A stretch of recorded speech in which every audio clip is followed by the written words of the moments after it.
Hi everyone, Heather Steves here, and today I want to share a quick little one-page layout that I did for my son's graduation.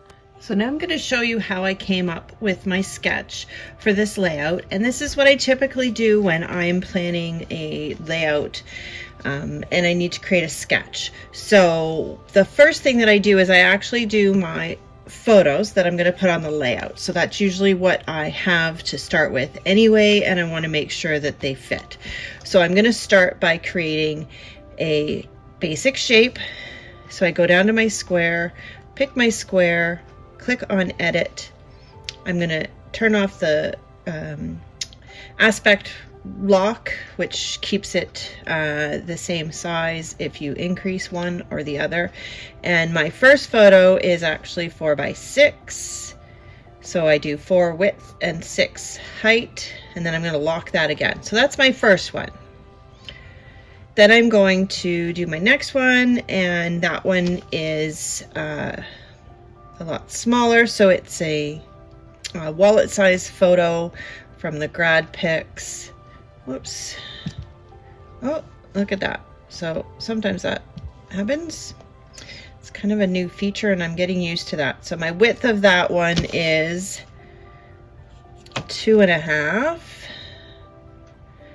And I have to unlock that and see how it made it 12 because that was locked already.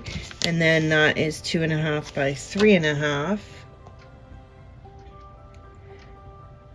Move that one. I'm going to make another one. So we had this picture that the school does every year of the class, and it actually was a 5x7. So another shape, but I trimmed it down because I wanted it to be to fit on here better, because a 5x7 on one single page would be pretty big. So it's still at 7 wide. But let me get to here. I trimmed it down to, what did I trim it to? 4. There we go. And then the last thing that I wanted on my layout was the card that I made. So, of course, there's not a shape like that, well, without searching, which is probably still not going to be exactly accurate. So what I did was I made a square. So I'm about 4.25 by 4.25, it's kind of more 4 1/8. So I'm just gonna go for I think I'm gonna do 4 1/8. I'm just gonna show you. I got this. This is my father's. Really handy. So instead of a quarter, it's an 1/8. So that's 0.125. So really handy tool for Cricut. I use it all the time. So did I do 0.125? There. So it always rounds up. But it still works. And then the top of the card, which is the hat, is also a square. It's just turned on an angle. So that square is 3x3. So you notice that I'm not unlocking these ones because they're squares. And I'm going to move that up here and I'm going to rotate it. So they'll rotate, and then I'm going to do 45 degrees. So then what I have to do is I just have to line this up. So you see that Cricut nicely wants to line things up for you anyway. Did that stay? Sometimes it shifts. And then I'm just going to drag and I highlight both of them. And then I want it to combine. So they've made this much easier. I'm going to weld that. So it's a tiny bit off there. You can see, but that's okay. It's close enough. This is just a representation, right? So then the next thing I do is, because it's a single page, I want a base for my page. So I go again to the squares, and then I take that square and I make it 12. And then I almost always make it white. If I'm doing something different, then I might end up changing that. If I know that I'm using a different color, but usually I'm just doing it in like grayscale, so it's fine. And then of course you see I did that last, so I have to send it all the way to the back, which is really easy to do. So then, oops, there I have my layout, my base page. Sorry, I want to pull that closer, but then you won't be able to see it. And then I have these pictures. So I played around with how to put them on here. When I first did it, I was just kind of playing around with them and trying to figure out what to do. But what I ended up doing, because the best way that it was going to work, 'cause you see, like, you can kind of do, I can't grab that because it's on top. You can do, oh, I don't like this new feature, whatever it is, that keeps doing that to my shapes instead of moving them. But see, like, I played around with it, doing different things, just to kind of see what might look good. But what I ended up doing was I lined up my 4 corners, because I thought it might make it easier. So I just lined up those 4 corners, and Cricut makes it really easy now to do this, because it snaps. So that's a great feature that makes it easy. So you can see I am lining it up, but I'm not like measuring anything, right? So I'm going to move this out of the way, and I'm going to show you how I do that. So see, you can grab it all. It's really quick and easy to do this on the iPad. I know a lot of people use their computer, but I only use my computer if I need to do something with shaped text, because it doesn't seem to work properly on the iPad, but everything else works great on the iPad. So I love that. So anyway, let's just go back. I'm going to pull that back up a bit. So what I've done is I've pulled all of this up so that it lines up at my 0 and 0. So that allows me then to place my items easier according to how I would like them. So I'll give you an example. So here is my big 4x7. If I go to edit, it's going to show me my position. So horizontal is at 0.3, sorry. And then vertical is at 7.25. So not that it's too crucial, because this is just a sketch and I'm just playing around with it, but it still makes it easier to do your planning on here. So I'm not going to put it 0.3 away from the edge of the page. I'm probably going to do it at 1/4 of an inch. So I put in 0.25. That lines it up nicely that way. And then I'm at 7.25. That gives me how much at the bottom. So the other thing is you can see here, because my bottom of my page is 12. So I'm 3/4 from the bottom. So let's say that I want to be an inch from the bottom. So I want to move that up to 7, because 7 plus 4 is 11. That gives me an inch at the bottom. So a little bit of math going on here, not a ton. So this one, where does it sit right now? So it sits at 7, which is here, which is where we want it. But it's right now at 7.36. So let's zoom in on that. That one is at 7.25. So we want to add 7.25 plus 7.15, or look, it's at 7 1/4. So we want to go 7 5/8. So look, it's right there. So this one needs to be at 7, see if I've done this right, 0.625. No, I'm off. It must be 3/8, sorry. So click off, click back on, 7.375. There. So that's right. So this one, typically I'm not doing these 1/8 of an inch. It's a lot easier when you don't have to do that. And that one, see, it's a little bit off. Okay, so anyway, oh, something weird just happened there. There is my base, and then I want to just put some papers in behind there. So same thing, I'm just going to go ahead, I'm going to, by shapes, I'm going to draw a square, and then I'm going to edit the size. So turn off my lock. I want it to be 12, because I want it to be the full size. I'll make it 3 high. Whoops, did that wrong, didn't I? There, 12, go here, go 3, lock that up. And then again, I'm going to go to the back, because there's more shapes on the front. So I'm going to go to the back, keep it highlighted, and then I'm just going to bring it forward, and then that puts it just above. So just remember, when you're doing this, this is your paper sitting on your surface, and when you put it on top, you then have to move it behind your photos. So just try and remember and think of it as these individual pieces of paper, and then that kind of helps you, because sometimes you end up with a whole bunch of shapes on your layout, and then you kind of get lost and you're like hitting send to back, send back, because you can just send it back one, right? Send it backward. That just takes it behind the last one that's on the top, because these four, although they're all on the top, Cricut still thinks that they're like stacked. And so it would take me a lot longer to send it back. So I'll show you that with the next one. So there's one piece of paper, and I'm going to change colors. So again, I don't know what colors I'm using at this point. So I'm just going to change it to a gray color. And then I'm going to just duplicate that, because why make another one? Whatever, it doesn't matter. Both options are just as quick, but since I've already got the 12, it's a little bit easier. And then I'm going to edit that shape, and instead I'm going to make the height 1 inch.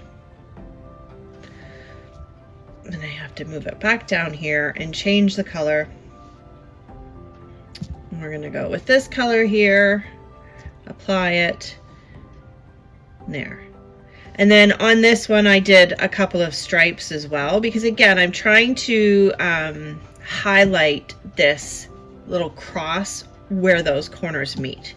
So I can just take that other one and I can duplicate it again. I can go to my edit button and I can rotate it. Whoops, rotate it. So this time I'm going to rotate it 90, because this is 0. So vertical is 0, then this is 90. So because my background is interior design, I have a lot of these numbers in my head, but I still have a cheat sheet that I sometimes will use, because I don't always want it to be 45 or 90. Sometimes I want it to be 270, and anyway, there's different angles. I'm still getting used to the numbers in Cricut though, because they're actually different than what I'm used to, which is AutoCAD. So I'm going to duplicate that, and I'm just going to make this so as if it was a zip strip, and zip strips are 1/4 of an inch. See, none of these are locked, so I just have to watch that. But so now this is saying height, because I originally had the shape this way and then I turned it. It's not updating the aspect. I don't know. It's not anyway. So it's still saying that the height is 1 inch. But it's now the width. So I'm going to go 0.75, which is 3/4. And then I'm going to lock it. And then I need to change the color. So I'm going to change that to that one. And then this one too. I need a different color there, I think. How many different colors have I got here? I don't know. And you always have to hit apply on those. So you'll see that my layout is actually a little bit different, but this just gave me the basic idea for this. So remember, I'm all the way in the corner, and then that allows me to just easily place these shapes, or if I needed to move them out, then I can at least use my measurements here to move them out. So anyway, that's it for this one. This was fairly basic and simple. I really hope that that helps you. And now let's get back to creating this layout.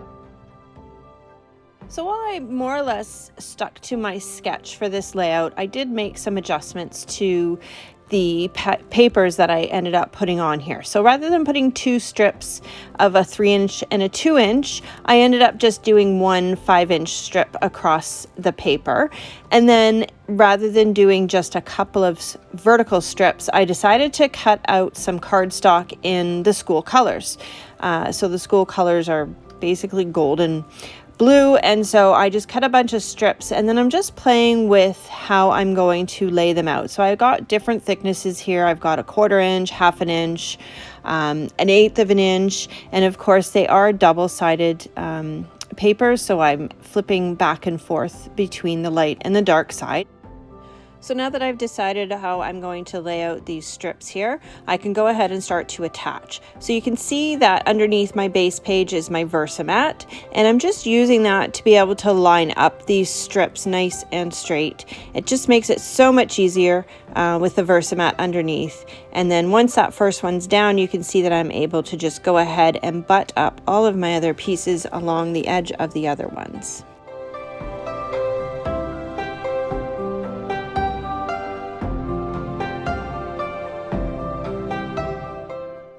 Now I'm left with these little teeny tiny strips. So these are only about 1/8 of an inch. So I've pulled out my liquid adhesive here, and then that makes it a lot easier for those to attach without getting extra adhesive all over the place. So often I find when I've put pieces that are edge to edge, they don't always line up exactly. So you can see here that I'm just taking a slight little bit off of the top, and then that keeps everything nice and straight and even, and I don't have any white cardstock showing above those stripes. So now that the base page is all ready to go, I want to stamp a title. So I pulled out my stamp set Z3652 New Beginnings, and it has this great "The Best Is Yet to Come" saying on it. So I want to stamp that on this black pattern paper, but that is going to be a little bit difficult. So I pulled out my stamp platform. I'm just going to place that on there. I'm going to pick up that stamp, and then I'm going to use my Distressed Oxide mustard seed, and I'm going to stamp that, and I'm doing this repeatedly. You can see that in between each stamp, I'm actually drying it with my heat tool.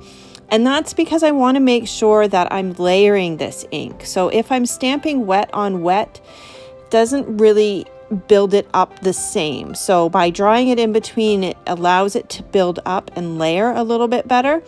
So I've done it multiple times, and I've got some decent color showing on this black pattern paper. And so next up, because it's Distress Oxide, I want to make sure that it is fully dry. So I'm putting some clear embossing powder on it. And that I'm hoping will then make it stand out a little bit, give it a little bit of a shine, and then also protect that color. So I'm just putting this on my little board here. I have a little bit of extra embossing powder floating around because I forgot to rub it down with my anti-static pouch. But anyway, I just cleaned it up with a little brush and I dried it, and unfortunately it didn't come out quite as dark as I thought it would, but in reality it looks a little bit better than it does on screen there. So now that that's done, I can go ahead and start to attach my photos and this card. I'm just making sure that everything's nicely lined up at the corners. I had to cut that card, the white pieces, so that it will open. I'm probably not going to cut my page protector for it, but you can just pull that out and then you can actually see what's inside the card. It's not like it's something that I think people are going to be continually wanting to look at in the future. I'm sure if my son wants to have a look at it, he'll be able to pull it out and do that himself. Now, my final touches for this layout are to add a bunch of acrylic shapes. So I have quite the stash of these. Whenever they come out with a collection from Close to My Heart that either coordinates with a paper pack or they're just standalone, I end up buying them because they are a great little thing to have in your stash. So the arrows are from one kit. I don't remember which one. The ampersand I think might have been from the same one. Then these blue hearts, they're actually from another one that's a multicolored package, and I just pulled out the blue ones because those are the ones that match my layout. And then I'm just using my liquid adhesive to glue them down. I find that works better than the Zots, which I know is what Close to My Heart will often use. And then now that those are down, I think it needs a little bit more, so I pulled out my black and white enamel dots, and I'm just adding some of those throughout the layout to just kind of finalize and complete it. And then that's the last touch on my layout, and I really hope you enjoyed this video. I hope that I was able to teach you something new. Please don't forget to like and subscribe to my channel, and please have a wonderful day.